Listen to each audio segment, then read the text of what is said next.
Hello, everyone, and welcome to the Pretty Badass podcast.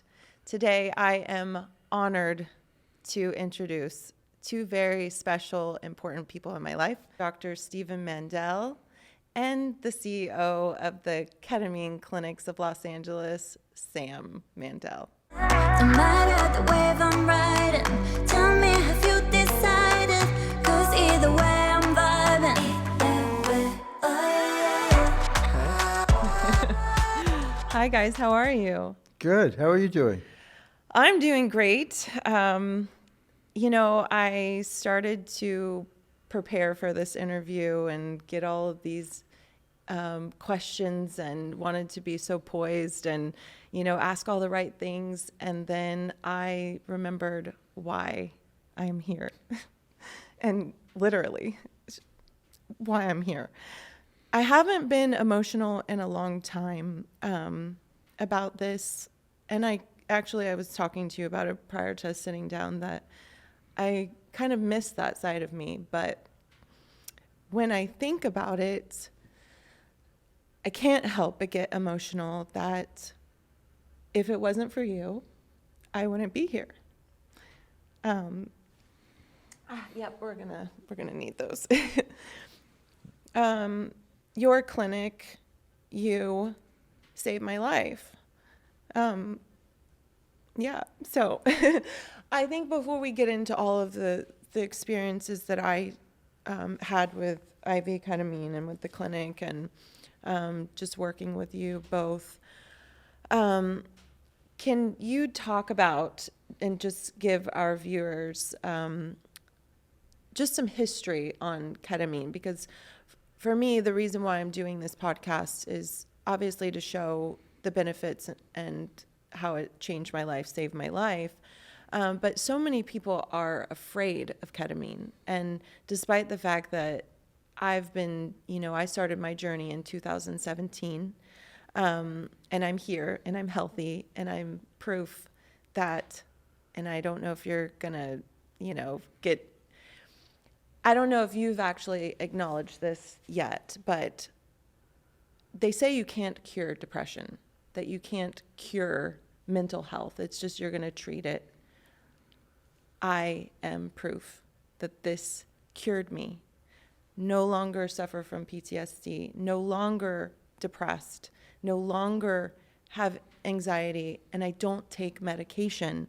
And my life hasn't been perfect lately, and I haven't had that come back. I mean, I was terrified that it would come back. And so for me, I want to spread the message. I want people to know that there is the potential that it can save your life, change your life. And you don't have to be knocking at death's door to really want to live and thrive.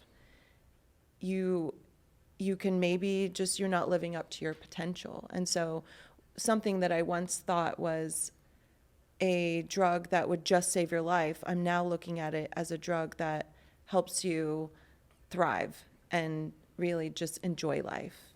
I love that you say that because, and first of all, what your results from the treatment are fantastic, and I love hearing that. So many people who reach out to us feel like they need to suffer longer before they do it, that they're not bad enough yet, and that pains me. They think they need to trial another SSRI or two or consider other things and wait longer, that it's just, this is something as a last resort, or oh, I'm not suicidal. And I've heard this is just for like really suicidal people. That's just not the case. And when we started, ketamine was considered a last resort by the establishment as something to be done after ECT. And then it moved up the ladder, and then, okay, maybe you should have ketamine before ECT, maybe, but still do everything else first. And now it's become much more mainstream, and a lot of people are seeking it out even before trialing traditional antidepressant medications. That makes me really happy. And yes, please. I'm very touched by what you've shared with us today, and I'm going to respond by saying I was afraid of ketamine too. I like that. Okay. I was a very successful anesthesiologist in the community. And I started doing this because I'd gone to graduate school in clinical psychology, and it was not credible to me that this anesthetic I'd used for decades could do what you've just said it could do, and you're making it sound like your experience is unique. I'm very happy you've had your experience. It isn't typical, but it isn't unique at all. Many people use the word cure. I don't want to talk about semantics here, but many people are thriving, not just not being suicidal anymore, but actually actualizing themselves with reduced amounts or no medication, months or years after their treatments. So it's phenomenal. And when I was afraid of ketamine, because it was really possibly a career ender for me, and I just was very trepidatious, seeing results like the one you've just described was such a gratifying thing, such an amazing fulfillment for me as wanting to make a difference in people's lives, that I kept on with it. And that's why we're having this discussion today. Well, I'm so glad that you did. I actually was thinking about that I know that you've been using ketamine for 40 years. Yeah, about that, yeah. Okay, and you started the clinic in 2014. Yeah.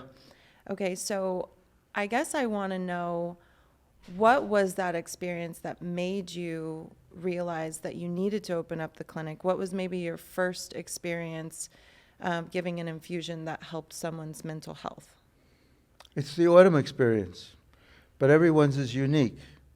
One of our earliest patients was a woman who came to us,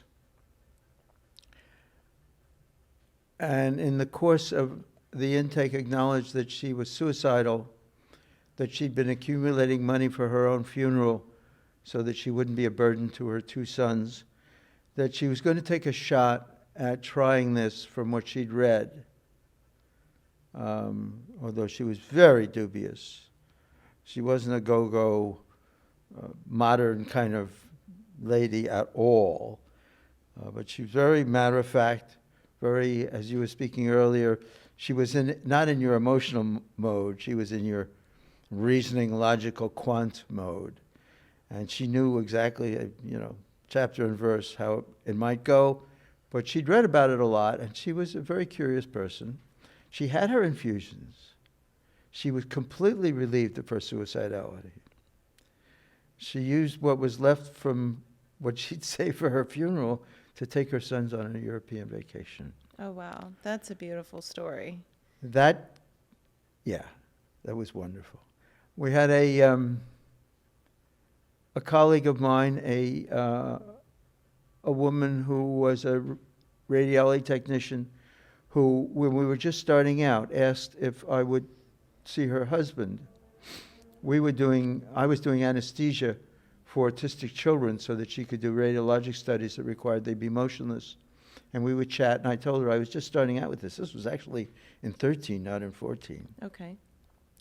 And she said, my husband's really troubled. Paranoid schizophrenic. You're not supposed to do ketamine on schizophrenics. This was really pushing the envelope. And he forgets who he is, where he is, and he forgets kind of our relationship, and he gets violent with me. Could this help him? I said, well, I don't know. It's worth a try. I mean, at this Well, point, right? a lot of that, it's worth a try. Many people have different attitudes toward that. I share your attitude. Okay, well, good. Yeah, and I did. He's still a paranoid schizophrenic, but he's not frightening or harming his wife anymore. So he's a functioning schizophrenic at this point. He's much easier to manage at home. Okay. Well, okay, so that's the beginning of history, and I know the history of ketamine, and I was actually, when I was buying this tea, I ran into someone that was talking to me about some mental health issues. Just, they're like, what are you doing over here? And I just say, oh, I'm recording my podcast, and I'm so excited because my ketamine doctor and the clinic is there, and I'm really excited. Oh, really? And everyone, most of the time, will have this sort of taken aback, like ketamine, and that's the misconception that I'm sure both of you have experienced, and you're constantly having to fight. I've seen interviews of you, and Does it make sense? I don't get it. I don't In either. 2014, I get it. but not in 2022. You know, This That's has why been we're on the here. cover of Time magazine. This has been in the New York Times. Over 300 studies have proven its efficacy, its safety, its low addiction potential, virtually none, that it works faster, safer, in a higher percentage of patients than any other antidepressant known, that it does virtually no harm. There are no long-term adverse side effects used therapeutically. Everybody says, oh, ketamine bladder. Yeah, ketamine bladder among people who are using 10 times the dose we give daily for years does occasionally happen. But that's just a red herring. That's just throwing stones. This medicine, used as a medicine, is amazingly therapeutic in a huge percentage of patients very quickly. I think Sorry, and go ahead, because I just wanted to say about the safety of it, because it's something that I actually learned today, that I know that they were using it in Vietnam as an anesthetic, and then what I didn't know is that they were specifically, when they moved into veterinary uses, that they were using it for pregnant horses or pregnant women because it is safer and has a better effect on sensitive types. And so showing that there's even like, because people are like, oh, well, you know, it's the ketamine drug that you use on the street or the horse tranquilizer. And the first Right. thing they almost always go to is that horse tranquilizer, Right. which then was abused by, street drugs and users. And so Right. it's just fascinated me that it was the option that was chosen for more sensitive and, I guess, dangerous situations, Right. pregnancy and such. And so that just showed to me even more so how safe it is. how right? safe it is. Well, as Dr. Mandel was just sharing, I mean, they were using it for autistic children for radiology. I mean, it's the most commonly used anesthetic even still today for pediatric cases because it is so safe, and it's the preferred use of anesthetic for children. And SSRIs and most other prescription medications for depression and other mood disorders have been demonstrated to cause harm to an unborn child, whereas ketamine has not been unequivocally proven not to, because those studies are rather difficult to get done. But it has, all of the data we have on it indicates that it does not. So, and then there's the issue with postpartum depression. I learned this maybe just a couple of years ago and was shocked that suicide is the leading cause of death in women in the first year post-delivery. And postpartum depression really destroys families. And a lot of women are afraid of what might be transferred through breast milk. And because ketamine has a very short half-life, and it's what we know about it is it's not harmful to children, it's really the preferred treatment, though many women don't even know it's an option. Yeah, how do you, as a physician, how do you feel, other than doing things like this, that we can push this forward? I mean, I thought in 2017, when I started this book and the Pretty Depressed book came out in 2020, I thought, oh, this is, the timing is right. And I feel like I'm still waiting for the rest of the world to catch up. We were waiting 9 years. We're still waiting too. You're waiting. It's like and then now you have the psilocybin they're looking to approve that now in 2023. So that's coming about, and how is it flying under the radar? Because the radar is generated and paid for by people who have something to share, to gain, to sell. This medicine isn't producing profits for a pharmaceutical company. This medicine is way, way, way old. It was originally approved in 1970. It's way out of patent. It's made by multiple manufacturers. So there is a competitive market. The markup on this medicine is extremely low. It's a ubiquitous commodity medicine. So we get most of our information about medicines and about healthcare from people who are trying to sell us something. And there's nobody who can benefit. I have a clinic, I can benefit, but I only see, I'm doing piecework. I'm not selling to hundreds of millions of people across the globe. I can't fund national TV shows or advertisements in whatever the national magazines are, or on Google nationally. You know, it's really, we learn about what's going to do us good from the people selling it to us. And it's a really unfortunate model. Yeah, I it can really is. relate to that because I work in the stem cell field. Oh, So yeah. I have been working, doing stem cell education, preservation with umbilical cord blood for over a decade now. And people always ask me, and I have the same exact response. I'm like, these are naturally derived stem cells. No one is making money off of this. So there's not a priority with the FDA or the drug to push this. Right. I mean, and so and you speak about price, and even though the markup isn't so extravagant, I mean, people ask me a lot, and I will say this. I mean, I feel like I've tried to tally it up, and since 2017, I might have spent close to $30,000 on IV ketamine, but I would do it all over again because I know that insurance doesn't cover it, but I did get is insurance trying to help out?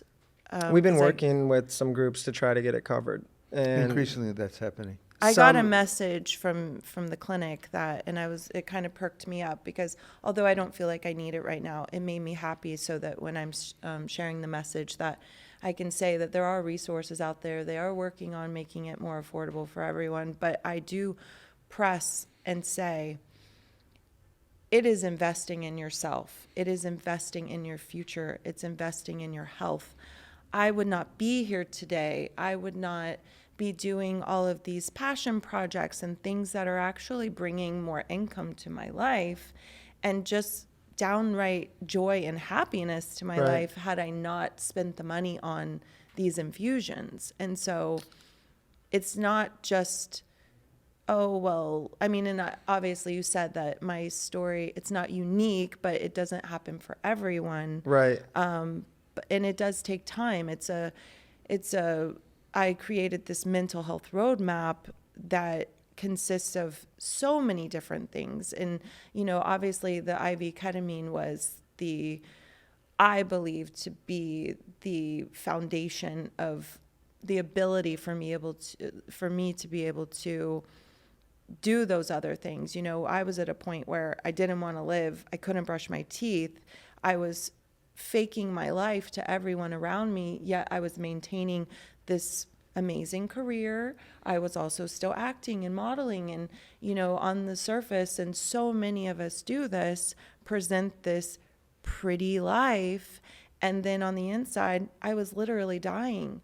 So Yeah. much so that I'm asking my mother, can I please take pills to go to sleep? And her being like, what? Like, I didn't realize it was so bad because I was so good at even my family, even though we talk openly about mental health. We've had suicide in our family. Almost my entire family takes some sort of antidepressant anxiety medication. It was a norm for us. And I used to speak about wondering, and you talked about your first patient, that she was planning for her funeral. And I used to be I used to think about what's going to be that breaking point. When am I going to commit suicide? I knew it was coming. I didn't know when. I had a feeling it would be over a broken heart. I thought at some point I won't be able to cope with being abandoned.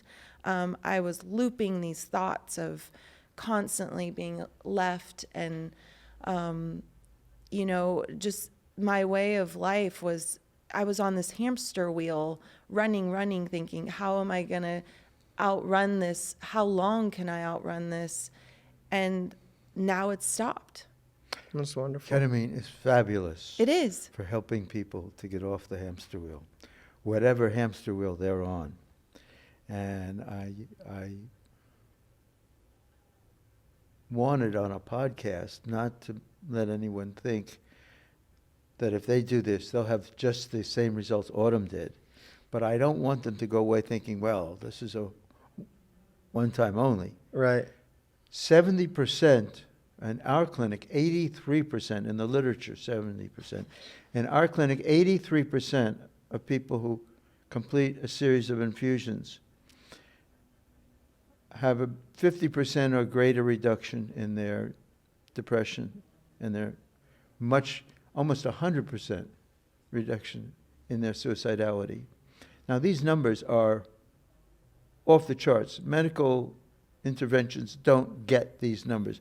They're so extreme that people find them hard to believe. They're true. You can look at our data. This is not what we did last week or last month or we got lucky. This is 10 years, or actually 9 years in March, of doing this 5 days a week for thousands of people. Getting This is based off 6 sessions.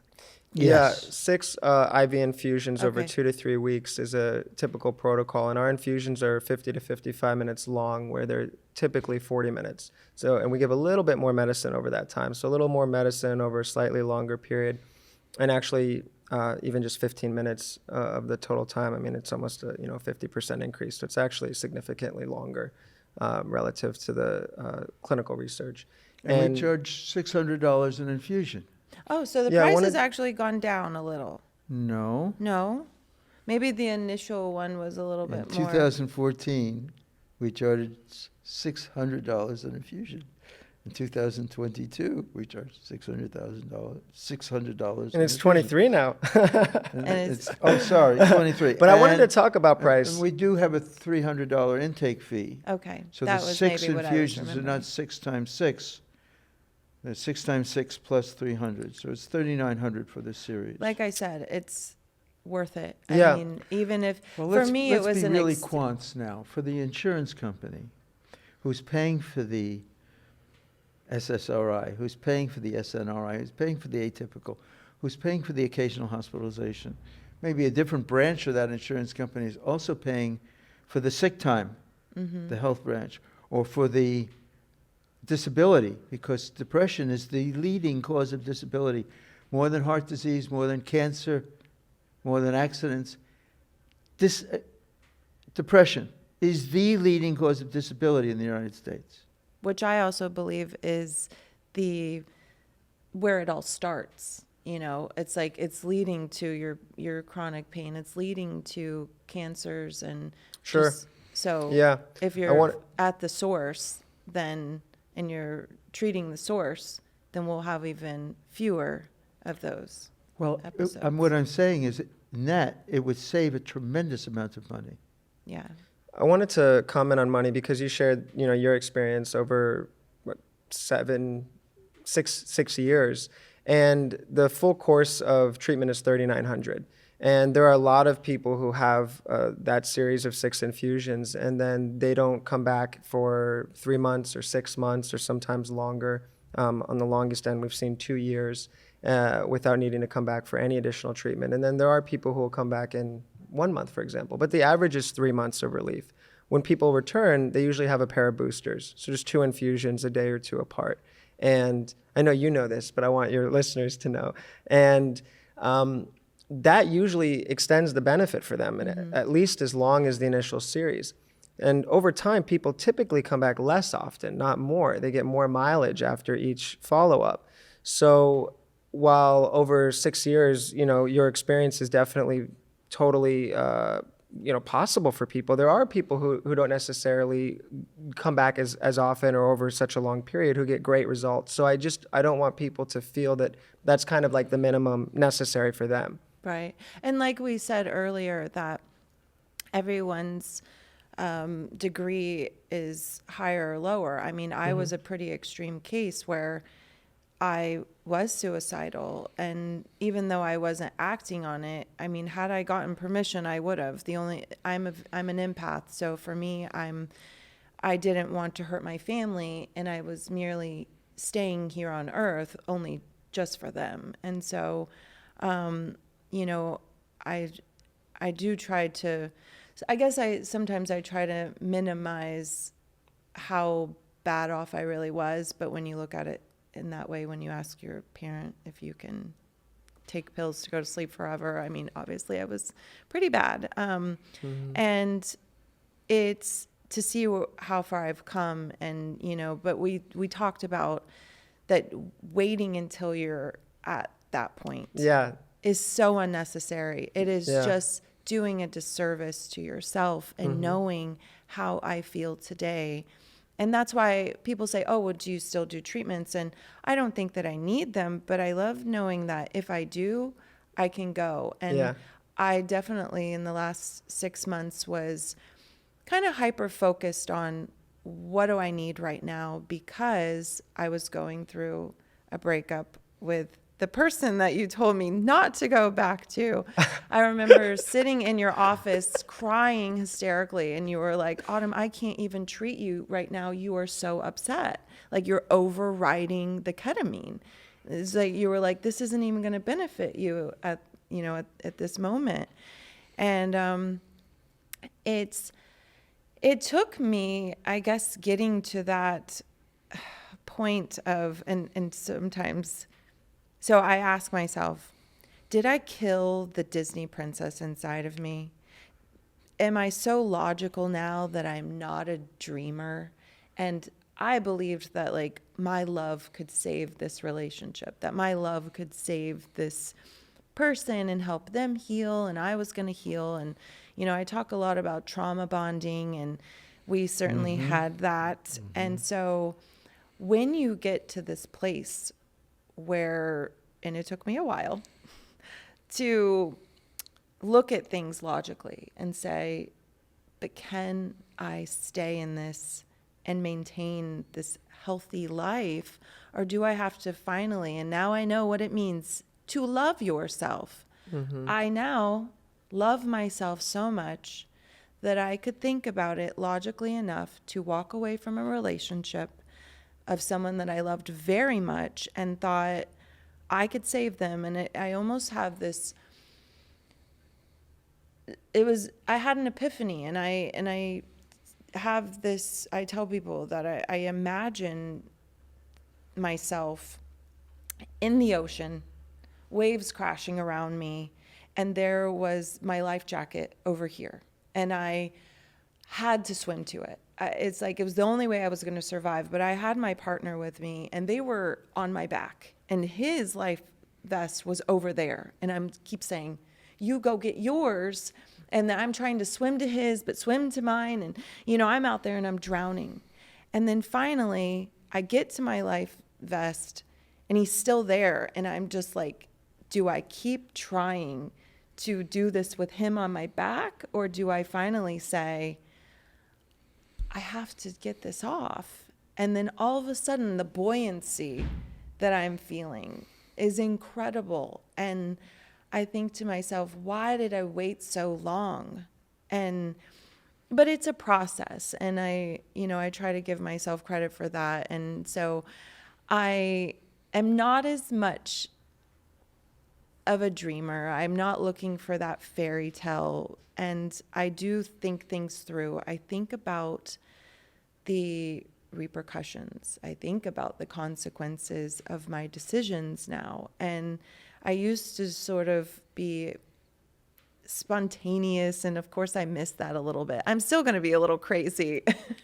So I'm trying to hold on to that side of myself, but do it in a more mature and just thoughtful way. And you mentioned something to me earlier, and I guess I need to ask you both. Have you, and do you use ketamine treatments? Because we talked about gratitude, and that is what you mentioned that you have found lately, and that is what I feel like I found through my experience in the chair as I'm watching, and it's so hard to explain what happens to you when you're having an infusion. I Escapes have language, tried. right? Yeah. I have tried. I remember, in fact, I talked about it in my book, and I remember trying to explain to you what had happened to me, and then I stopped myself because I was like, wow, I just seem like I sound crazy.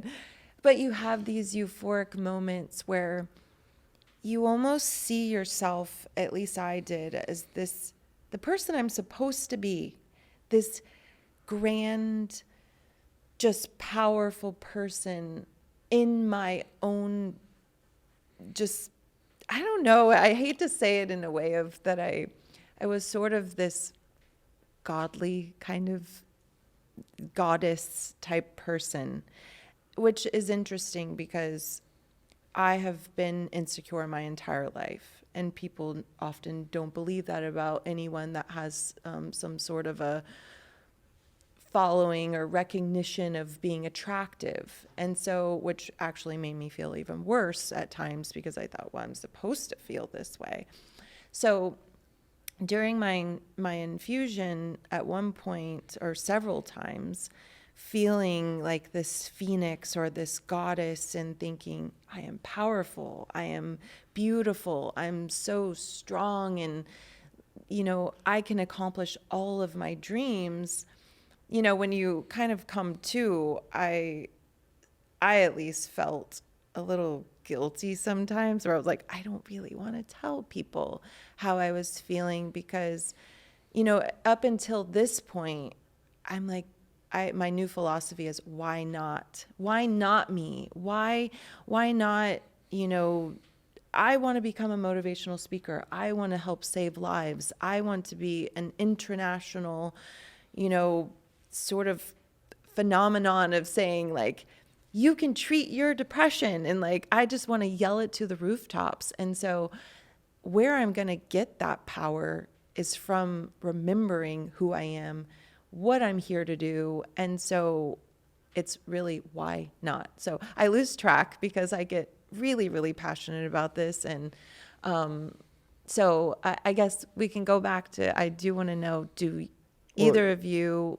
do treatments? And then obviously all the things that I said respond to. Well, I did want to just comment on the gratitude because I think that's so important. And we use a gratitude journal, and I gave one to my to the whole team in the office. And we actually played a little game around 90 days of gratitude and using it 2 minutes in the morning and in the evening. And I think it's such a great practice.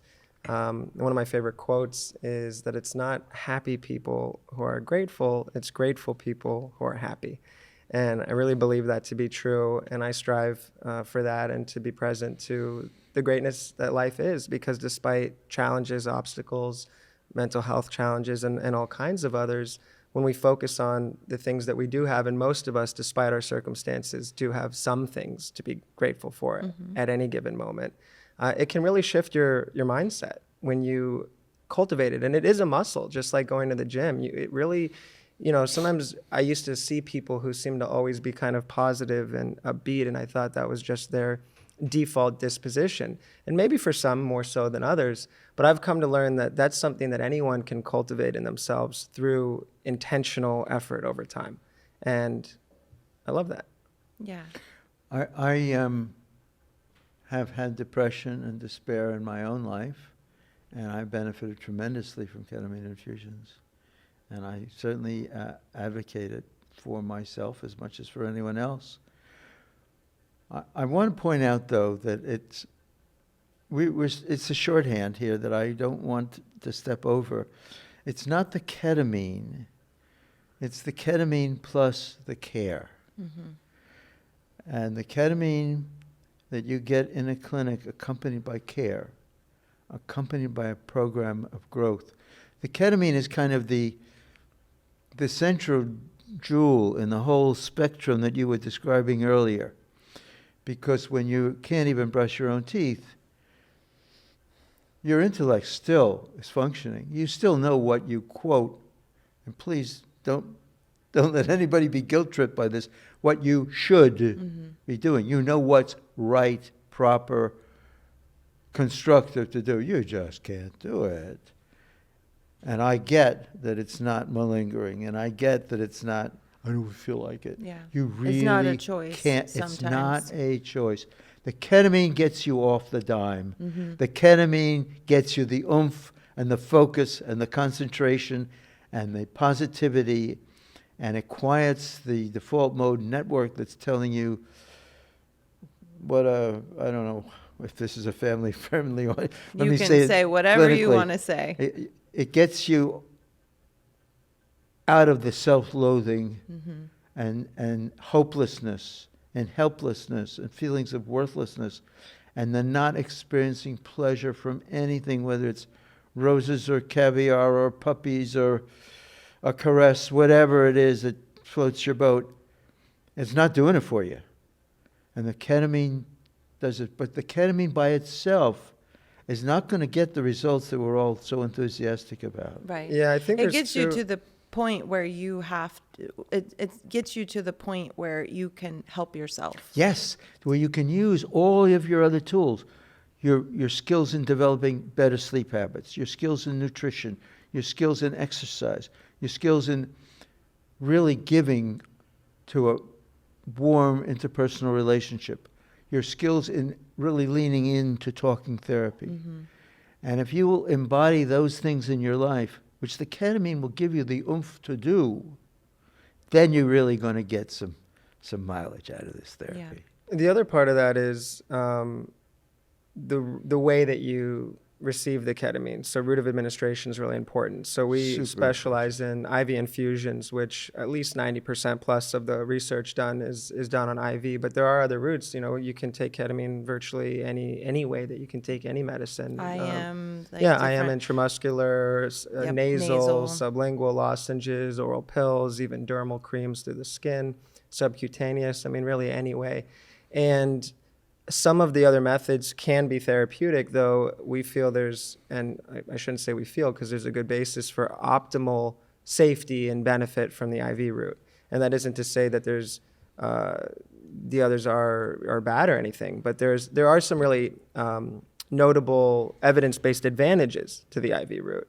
And in addition to route and how you are, receiving the medicine, is the care around it.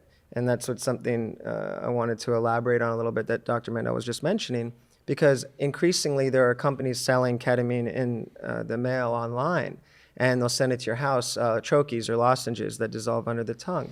And there isn't necessarily something innately wrong with a ketamine lozenge, but it starts to get a little bit sketchy when you can go to a website and click a few buttons and get it in the mail and take it at home, unmonitored, unsupervised, with little to no screening as to who you are, why you're taking it, whether or not you need it, the dosing that's right for you, which, as you know, is a little bit of a trial and error sweet spot, which is done under direct clinical observation in our clinic.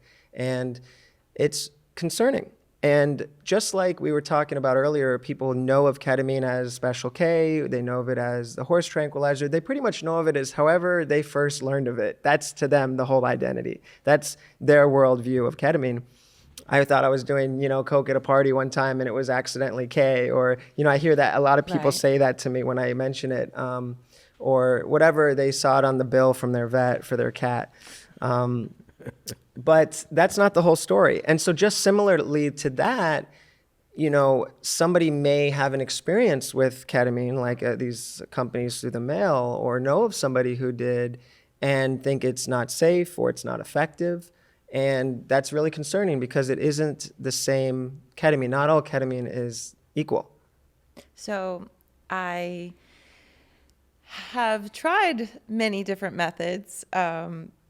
My first experience, like I mentioned, was with you guys. So I can attest and I can say that the ketamine clinics of Los Angeles is the superior, which is why I mean, obviously I have an emotional attachment to Dr. Mandel and just the experience that I had.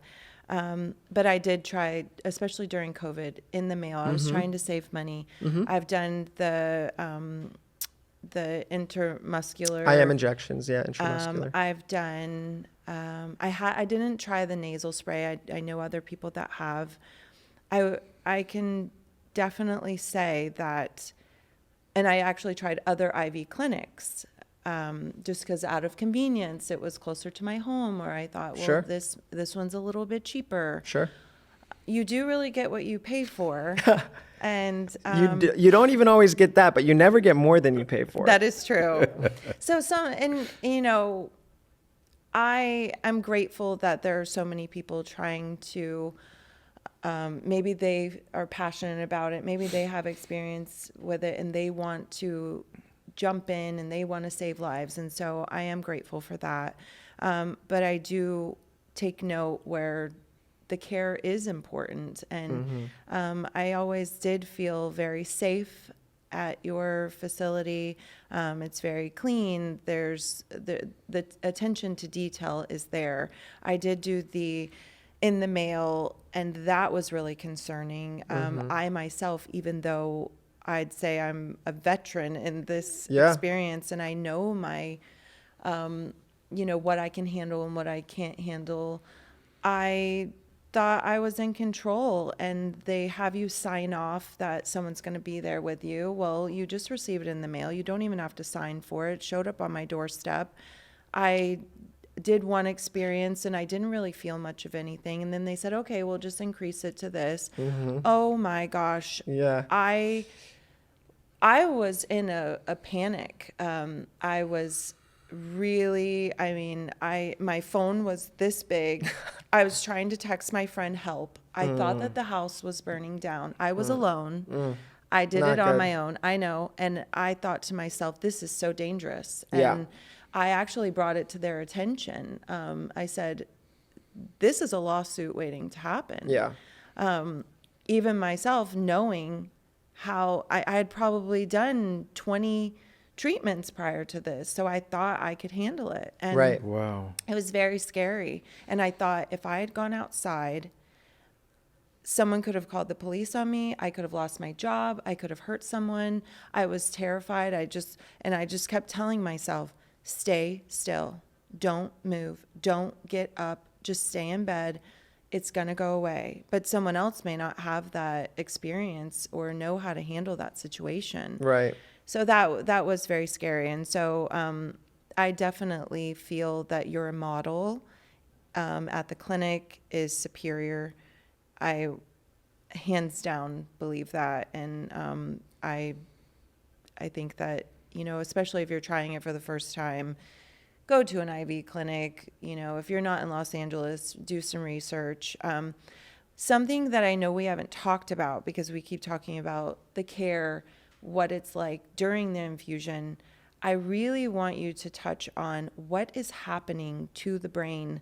Why is this, I know that it's opening up in, new neural pathways. It's repairing receptors. It's remarkable. And you told me many, many times, it's not what happens in the chair. It's what happens after.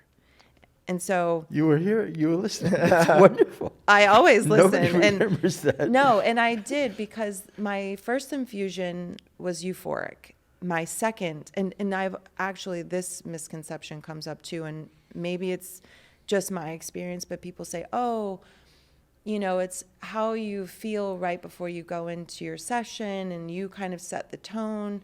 Well, the first one I was scared, but I was a little hopeful. And after, it was the most beautiful. I've still never had that experience. Everything was beautiful, warm. I was in Paris, everything was pink. And it's just my nephew was narrating during times. I couldn't have asked for a better experience. The second one, I actually reference this and I say, when I got home from my first infusion and after I saw the effects, it was almost as if I had went on a date and thought, this is going to be my husband. Like I met the one. Maybe I won't kill myself one day. I had a moment of feeling like this could be it. This might actually be the ticket. So my second infusion, I went in with this, I went in happily, excited what was going to, occur. it was so black, dark, scary. I mean, frightening. It was my childhood memories of my father being sucked into a bottle and, you know, all of these things being brought up. And I did not want to do my third infusion. Mm-hmm. And I remember you guys, you know, really held my hand through the process, and you just kept saying, it's not what happens in the chair, it's what happens afterwards. And, you know, I think you guys gave me something to calm me, some Ativan, you know, in my IV. And it was, my third one was kind of uneventful, I'd say. And maybe it was because of the Ativan, I'm not really sure, but it was neither here nor there. I barely remember the experience. And so, yes, I did remember what you said, because that was really the only way that I forced myself to get through that third infusion, and then therefore after, because not all of them were pleasant after. Right. Gosh, there's so many things to talk about with this, because then you have people saying, yeah, but what if you become addicted to it? I'm like, well, I'm not going to be addicted to a $600 infusion where I'm going to my doctor's office and getting an IV in my arm, which, you know, it's not always the most comfortable, but you're not going to get addicted to that. And you're not guaranteed to have a really good time. Right. It's like you may wake up crying. Yeah. So, I mean, people have a huge range of experiences, and it varies widely from one infusion to the next. It's very unique among people, and even infusions for the same person, as you're explaining. And You're so articulate about whether it's euphoric or dysphoric or, you know, whatever, people don't get addicted to clinical ketamine. And even when they use it recreationally, it's not creating a physical addiction in the way that nicotine or alcohol do, or a lot of other drugs that people are taking. They may be using it to escape, but it's not an addictive drug.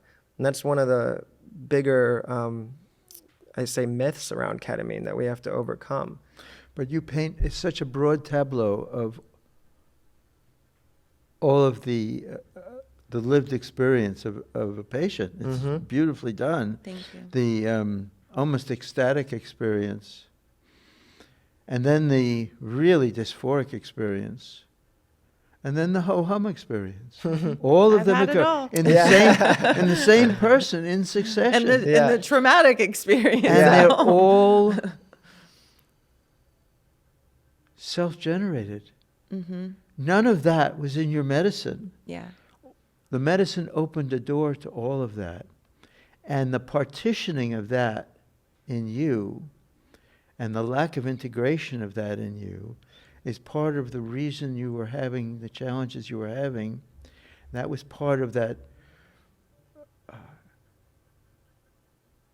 weight that was keeping you from full buoyancy. Mm-hmm. And getting those together and at peace with one another is what's facilitated you becoming buoyant. Yeah. Able to spread your wings. That's what it's about. Yeah.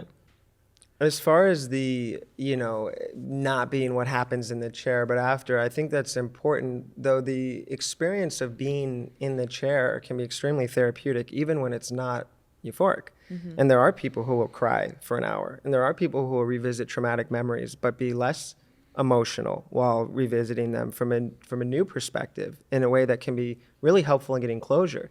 I've talked with people before, you know, friends or other people have reached out and said, hey, you know, I have some questions for you about this stuff. And I say, yeah, you know, it's a great way to revisit and heal from trauma. And they're like, trauma? No, I don't want to touch that. Never mind. That might bring up some of my trauma. Why would I want to pay $600 for that? But I say, no, you can go there and have a new insight and perspective on who you are and what happened. And, you know, the story that we tell ourselves around what happened can change at any moment. We can change it whenever we want to. Most of us get stuck with a negative loop and a negative way of being as a result of things that happened many years ago. And when it persists for so long, it becomes a part of our personality and who we are. But it doesn't have to be that way. And that cycle can be disrupted at any time. But ketamine is a great disruptor in negative thought loops and ways of being. And it's then that clean slate that we have access to create the life that we want. I think that's the most important takeaway from this, is that it does create a new perspective. All those traumas that I went through still happened. Right. Nothing has changed in my life. Right. In fact, traumas are still happening. But I was able to have this aerial view, look at things differently, process it, forgive, be grateful, and just take this new outlook on life and apply it. And now I'm not a product of what happened to me. It doesn't label me. That's not who I am. Those things happened to me. Right. And I'm looking at them from just a different viewpoint now. And so I'm now thriving despite the fact the things that happened to me, they didn't go away. And so I know that we do have to wrap things up, and I want to make sure that we just give the audience all the takeaways. So if either of you would like to say, I think that I always ask, what makes you pretty badass? And so I already am going to say, I know what makes you both pretty badass. I mean, you're saving lives. And so, but what's the biggest takeaway that you think that you would like to share, both of you? And Dr. Mandel, you can start. If you're troubled by depression or suicidality, you should use this treatment. And you should use someone badass to give it to you. And you'll know they're badass if they put you before everything else. You have to be the most important person in the world at that time in that place. And your everything being done so that you receive maximum benefit from the experience has to be brought into play. You gave me chills because you did that for me. And that's when I knew that you cared more about me and getting me to a place of healthy healing. When you didn't do that infusion on me that day that I came in, that I was hysterical, and thank you. I knew that you cared, and it made a huge difference in my life. And so people don't have to go to us, but they have to choose people who put them first. There's a tremendous number of people out there, Autumn has mentioned, who are well-meaning, who don't know how to do this optimally. There are a smaller number of people who see this as a tremendous ticket to some cash. Mm-hmm. You got to not be taken care of by those people. They don't care about you. Go to people who care about you. You have a really good shot at a better life. I love that. So would you like to add something? Yeah, I mean, I don't know if I could say a lot more that hasn't already been said, but I do want to say that you don't need to suffer. There's someone who's listening to this or watching this who says, it's really nice for them. It's too bad it's not something that would work for me. And I want to tell that person that's not true. And this works for 83% of patients in our clinic. Almost all of them have been labeled treatment resistant. Almost all of them have tried many medications and sometimes even ECT or TMS and felt like there's nothing left for them. And if you haven't had this treatment from a reliable, trustworthy person in a clinical setting, you owe it to yourself to find a way to make it happen. Well, thank you both so much. It's been incredible, and I feel like I could talk to you guys for hours, and maybe we'll have to continue to have these conversations, and I hope that this brings a lot more, questions and interests, because it's time for this to be the number one treatment. I truly believe that. And so thank you all for joining. If you enjoyed this, like and subscribe. I'm going to link the details of the clinic underneath. I will tag. Please follow. Do more research. If you have questions, reach out to me. And thank you both. So thank you for having us and for sharing your story so bravely. thank you. Thank you, Otto. No matter